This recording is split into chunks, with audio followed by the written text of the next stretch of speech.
ঢুকাবো এটা তো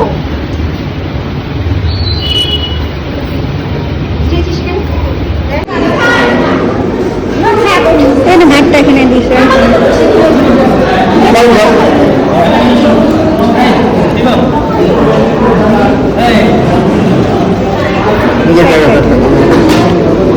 মাথা খাও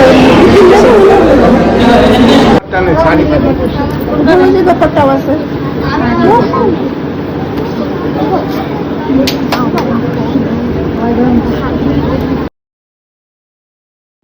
হ্যালো আমার প্রিয় বন্ধুরা, গুড মর্নিং।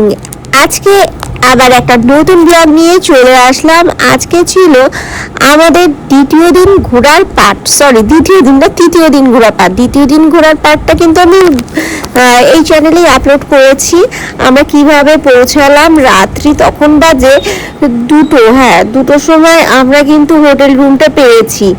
আমাদের শুতে 3টে বেজেছে, এত দেরি হয়ে গেছে শুতে যে সবার উঠতে লেট হয়ে গেল।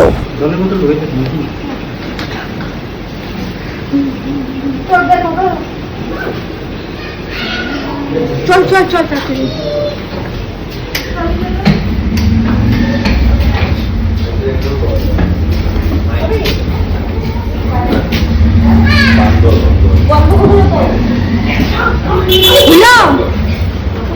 চল হ্যাঁ তাড়াতাড়ি। তোদের খালি ঘুমানো আর শোয়া খাওয়া, আমার একটা আরেকটা আলাদা কাজ আছে। ওর একটা কাজ আছে। চল এইটা কি ছিল মোবাইল? রাস্তায় সাজতে যাই। দাঁড়া, আরে ওইখানে গিয়ে তো সাজতে পারবি। আমরা শুধু এক রাত থাকার জন্য হোটেলটা ভাড়া নিয়েছিলাম। আমরা যাব এখন আশ্রমে। হ্যাঁ, আমরা এখানে আশ্রমে এসে উঠেছি আবার, কারণ আশ্রমের খাওয়া দাওয়া আমাদের জন্য পারফেক্ট ছিল। আমাদের কারো পেটের অসুখ হয়নি। আশ্রমে খাওয়া খেয়ে দিনই আমরা নিরামিষ খাচ্ছিলাম। এত গরম ছিল, বাইরে বাড়ানো ছিল না। এই গরমে নিরামিষই আমাদের জন্য খুবই পারফেক্ট ছিল। আমরা খুব সুস্থ আর সবাই স্বাভাবিক ছিলাম। ঘোরার এই কয়দিন, এই 4-5 দিন যে কদিন আমরা বাইরে ছিলাম, সবাই সুস্থ ছিলাম। আমাদের কারো ওষুধের প্রয়োজন হয়নি। এই তো এর জন্যই মেনলি আমাদের এর আশ্রমে ওঠা।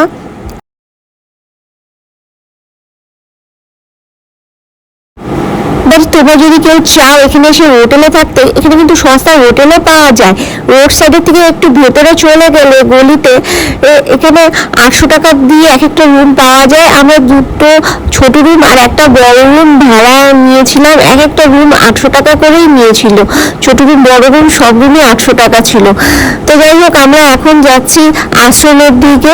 সেখানে আমরা উঠেছি, সেখানে বুক করা হয়েছে আগের থেকেই। আশ্রমে পৌঁছে দেখি ঘড়িতে বাজে 10:30। বেশি কিন্তু একটা দূর ছিল না আশ্রম থেকে হোটেলের দূরত্ব, কিন্তু আমাদের পার টোটো নিয়েছিল 100 টাকা করে। এখানে টোটোর ভাড়াটা একটু বেশি নিয়েছে, হয়তো বাইরের লোক বুঝতে পেরেই মানে টোটো ভাড়াটা একটু বেশি নিয়েছে। আর আসার সময় আমি পুরো কালো হয়ে গেছি। বাইরে প্রচণ্ড তাপ, এই টাইমটা খুবই তাপ ছিল। মানে তাপটা আরও মানে বেলা বাড়তে বাড়তে তাপটা আরও বেশি বাড়ছিল মনে হচ্ছিল। তো আমরা এখন ঢুকছি আশ্রমে।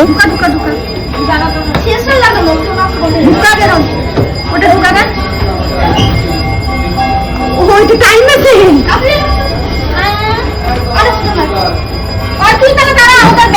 আমি দাঁড়ায় আছি। ওরা কেন না ওগুলো সব ঢুকে না, তার ঢুকে দে তাহলে। আরে দাঁড়া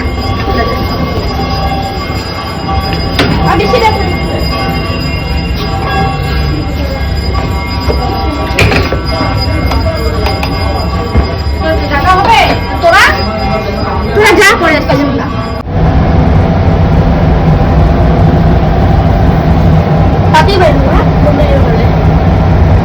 একটু আটকে গেছিলাম। তাই তবে একটা লোক হচ্ছে উপরে ডাকছে।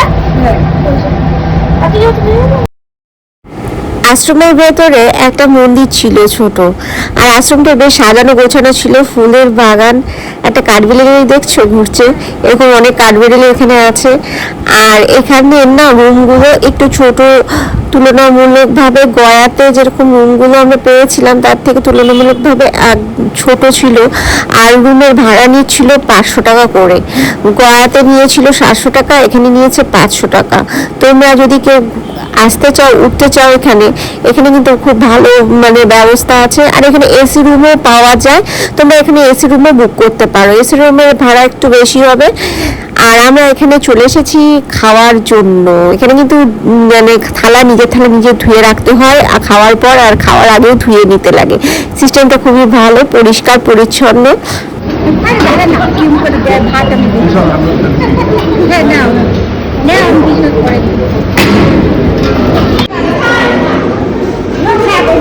ভাতটা এখানে দিছে।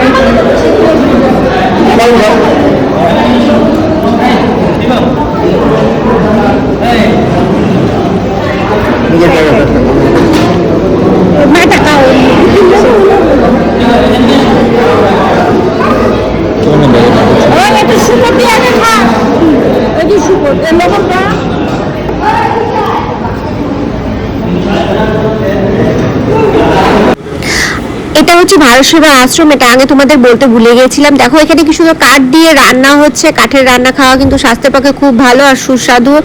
আর আমরা এখন ঘুরতে বেরিয়ে গেছি মাথায় রৌদ্র নিয়ে, একদম দুপুরবেলায় খাওয়া দাওয়া শেষ করে বেরিয়ে গেছি, একটুকু রেস্ট নেইনি। এই তো ঘুরতে গেলে তো জানোই রেস্ট নেওয়ার কোনো অপশন পাওয়া যায় না, খেয়েই বেরিয়ে পড়তে হয়। যারা যারা ঘুরতে যাও তাদের তো জানাই আছে কিরকম মানে কষ্ট হয় ঘুরতে যাওয়া, কিন্তু আরামের না। হ্যাঁ, ঘুরতে গেলে খুব মজা হয়, একসাথে অনেক লোক থাকলে আরো বেশি এনজয় করতে পারবা তোমরা সবাই। হ্যাঁ, সব একটা গ্রুপ থাকলে খুবই ভালো হয় ঘুরতে গেলে। আর আমাদের টোটোওয়ালা নিয়ে ঢুকিয়ে দিল একটা দোকানে, বেনারসির দোকানে। তো এখানে টোটোওয়ালা বা গাড়ি যেটাই বলো, ঘুরতে যাও যেটা করেই, তারা কিন্তু কমিশনের লোভে কোনো তোমাদের কাপড়ের দোকানে বা কোনো দোকানে ঢুকিয়ে দিবে যে জিনিস নিলে তাদের থেকে তারা কমিশন পায়। তো এর জন্যই তারা যে কোনো একটা দোকানে ঢুকিয়ে দেয়। তো আমাদের তো কাপড় নেওয়ার একটুকু মন নেই, তো শুধু শুধু দেখে আমরা চলে আসলাম, কারণ এখন শপিং করার একটুকু মন নেই। আমরা এর পরের দিন শপিং করব, এটাই ঠিক করা হয়েছিল।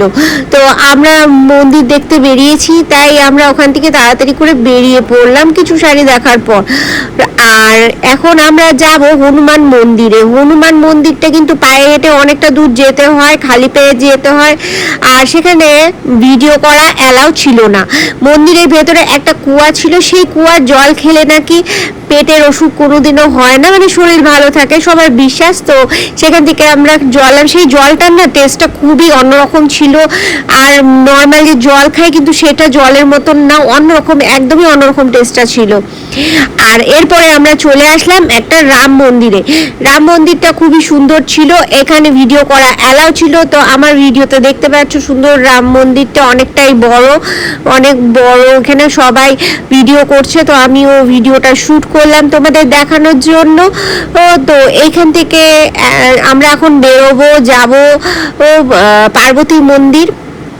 আর এখানে এখন বাজে 4:30 কি 4টা এরকম বাজে।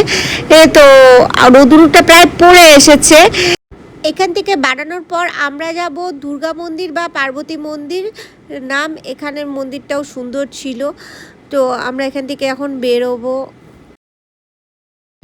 আর ঘুরতে ঘুরতে এক কাণ্ড হয়েছে, আমাদের সাথে যারা ছিল তারা না অনেকটাই আগে চলে গেছে, তাদেরকে আর খুঁজে পাওয়া যাচ্ছিল না কিছুক্ষণ সময়। তারপরে আমরা তাদের খুঁজে পেলাম। আর এই দেখো আমি টিকা লাগাচ্ছি ঠাকুরের। কেমন লাগছে আমাকে কমেন্টে অবশ্যই জানাবা।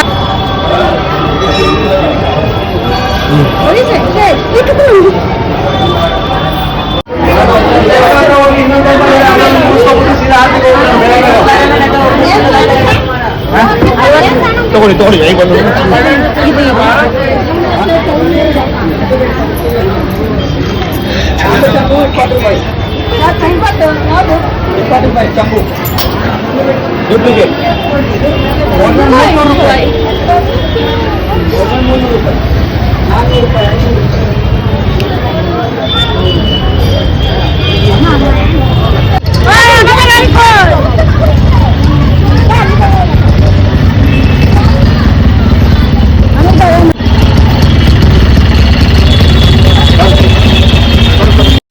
আর এখানেও একই কাণ্ড, দুর্গা মাতা মন্দিরের ভেতরে ক্যামেরা নিয়ে যাওয়া নিষেধ ছিল। মন্দিরটা কিন্তু ভেতর থেকে খুবই সুন্দর ছিল, তো আমি তোমাদের কিন্তু বাইরে টুক দেখাতে পেরেছি। এখন আবার একটা নতুন মন্দিরে এসেছি, আর এখানে জায়গায় জায়গায় প্রচুর মন্দির, একটু পরপরই মন্দির, হয়তো আরো মন্দির ছিল, আমরা সময়ের কম থাকার জন্য সমস্ত জায়গাটা ভালো করে ঘুরতে পারিনি। এখানে কিন্তু হাতে বেশি 2-3 দিন মানে 4 দিন হলেও ভালো হয়, সমস্ত মন্দিরগুলো ঘুরে দেখা যায়। আমরা এখানে বেশি দিন ছিলাম না দেখে সমস্ত মন্দিরগুলো ভালো করে ঘুরে দেখতে পারিনি। আর এটা একটা অনেকই বড় মন্দির, এটা কি শিব ঠাকুরের এখানে প্রচুর পাথর ছিল, শিবের যে মূর্তি, শিবলিঙ্গ প্রচুর ভর্তি ছিল। আর সুন্দর মন্দিরটা দেখো, আমার ভিডিওতে দেখতেই পাচ্ছ, খুবই বড় মন্দিরটা, খুব সুন্দর করে সাজানো। আর হ্যাঁ, বেনারস কিন্তু খুবই সুন্দর জায়গা, 2 দিন কিন্তু হাতে নিয়ে আসলে তোমরা কিন্তু পুরোটা দেখে শেষ করতে পারবে না, যেটা আমরা ভুল করেছি। এখানে 4 দিন থেকে তোমাদের ভালো করে সব মন্দির দেখতে হলে, ঘুরতে হলে 4 দিন হাতে নিয়ে আসতেই হবে। আর এখান থেকে বের হওয়ার পর আমরা চলে গেছিলাম গঙ্গার ঘাটে। সত্যি গঙ্গার ঘাটটা যে এত সুন্দর ছিল, মানে ওখানে মানে সারাটা দিন বসে থাকলে সময় কেটে যায়। তো গঙ্গার ঘাটটা তোমাদের এর পরের ব্লগে আমি দেখাবো সম্পূর্ণ ভিডিওটা। তো এই চ্যানেলে আমি পোস্ট করব। মন্দিরে অনেকে গরু দান করে, তাই বাইরে দেখলাম অনেকগুলো গরু দাঁড়িয়ে আছে। তো আমাদের এই মন্দিরটা মোটামুটি ঘোরা শেষ, আর এখানে ব্লগটাও আমি শেষ করব। আর যারা এতক্ষণ থেকে আমার ভিডিও দেখছো তাদের জন্য অনেক অনেক ধন্যবাদ। Thank you for watching my full video. আর আজকে ব্লগটা এখানেই শেষ করলাম। ওকে, টাটা। আর যারা চ্যানেলটাকে এখনো সাবস্ক্রাইব করনি, শুধুমাত্র দেখে যাচ্ছ, তারা অবশ্যই চ্যানেলটাকে সাবস্ক্রাইব করে দেবে। আর আজকের মতন ভিডিওটা এখানেই শেষ করলাম।